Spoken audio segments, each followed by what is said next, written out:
अस्सलाम वालेकुम रहमतुल्लाहि व बरकातुहू हज़रत जी और परवेज़ भाई।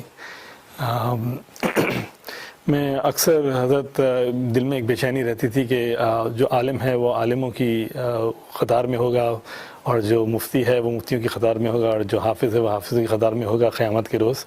तो मुझे हमेशा बेचैनी ये रहती थी कि हम किस क़तार में होंगे और हमारा क्या मुक़ाम होगा हज़रत।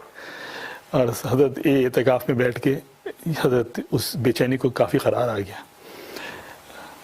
तो मेरा सवाल ये है कि हम इतिकाफ़ के पूरे दिन करने के बाद तो वापस अपनी ज़िंदगी में मशगूल होंगे दोबारा। तो हम जब वापस अपनी ज़िंदगी में मशगूल होंगे तो सदर किन चीज़ों के ऊपर ख़ास तवज्जो देनी चाहिए और किन अमाल पे हम ख़ास तवज्जो दें दुनियावी लिहाज से?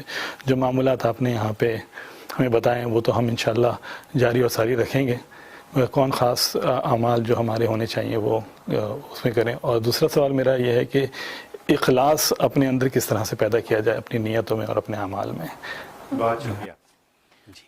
माशाल्लाह, अल्लाह हुकुम। माशाल्लाह शिकागो से तशरीफ़ लाए हैं मसूद मियाँ, तो माशाल्लाह उन्होंने हमारे लिए भी गोया कि एक खुशखबरी की बात कही कि माशाल्लाह यहाँ आके उनको करार हुआ, तस्कीन हुई। जो एक बेचैनी थी माशा वो चैन में बदली कि उलमा की सफ़ों में होंगे, उसूलों की सफ़ में होंगे, अम्बिया की अपनी सफ़ होगी, औलिया की अपनी होगी, हम कहाँ होंगे? तो ज़ाहिर है कि आप जो वही हदीस में आता है अलमरउ मा मन अहब्बा, कि आदमी उसी के साथ होगा जिससे वो मोहब्बत करता है। आप उलमा से मोहब्बत कर रहे हैं, मुझसे मोहब्बत कर रहे हैं, और ये औलिया अल्लाह से मोहब्बत कर रहे हैं, तो जो जिससे मोहब्बत करेगा उसका साथ उसी के साथ होगा। तो उसी के साथ में, उसी की जमात में इंशाअल्लाह वो आप जो दाखिल होंगे, तो ये बहुत ही मुबारक बात है। और बाकी आपने कहा कि आम ज़िंदगी में जाएंगे तो क्या करें, तो जो मामूलात है वो तो हम पूरे करेंगे, लेकिन वहाँ किस चीज़ का ध्यान रखें? तो दो चीज़ों का ध्यान रखें, क़ल्ब में खौफ खुदा और अमल में इखलास इलाही।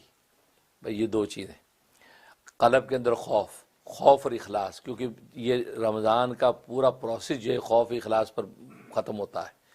इसलिए गुज़श्ता जुमे के बयान में मैंने यही हकीकत बयान की है कि इसकी रमज़ान की खासियत जो है ये खौफ और इखलास, ये दो चीज़ें पैदा करने का ये इंटेंसिव कोर्स है। तो अपने अंदर खौफ खुदा पैदा करें, अपने कलाम से, अपने हाल, अपने काल से। सबसे पहले खुदा का खौफ कि मैं ज़बान से बोल जो रहा हूँ, ये सामने वाले के कान सुनने से पहले मेरे रब के कान सुन रहे हैं, बिला तमसील, जो अल्लाह के शान जैसे कान हैं, अल्लाह वो सिमात कर रहे हैं।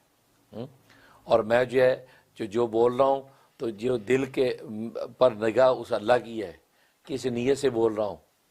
लोग तो आपके अल्फाज से देखकर मुतासर हो रहे हैं, लेकिन अल्लाह आपके अल्फाज को नहीं देखता, आपके क़ल्ब को देखता, आपने किस नीयत से अल्फाज कहे हैं, आपका इखलास चेक हो रहा है। इससे तो हदीस में फरमाया कि इन्नल्लाह ला यंजुरु इला सुवरिकुम वला इला अमालिकुम, अल्लाह तुम्हारी सूरतों और तुम्हारे अमलों को नहीं देखते, वलाकिन यंजुरु इला कुलूबिकुम व निय्यातिकुम, अल्लाह तुम्हारे कुलूब को और उसके अंदर नीयतों को देखते। इंटेंशन क्या है? तो बस अपने इखलास पैदा करें हर अमल के अंदर, और इखलास का मतलब है कि अल्लाह के लिए हो बस। यानी जो भी करो, दुनिया का करो या आखिरत का करो, वो अल्लाह के लिए करो।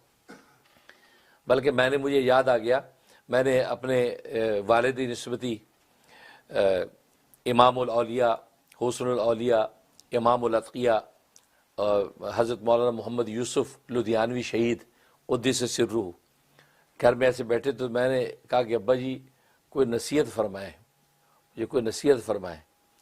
हज़रत फरमाया कि जो करो, भले दुनिया का हो या दीन का हो, आखिरत के लिए करो।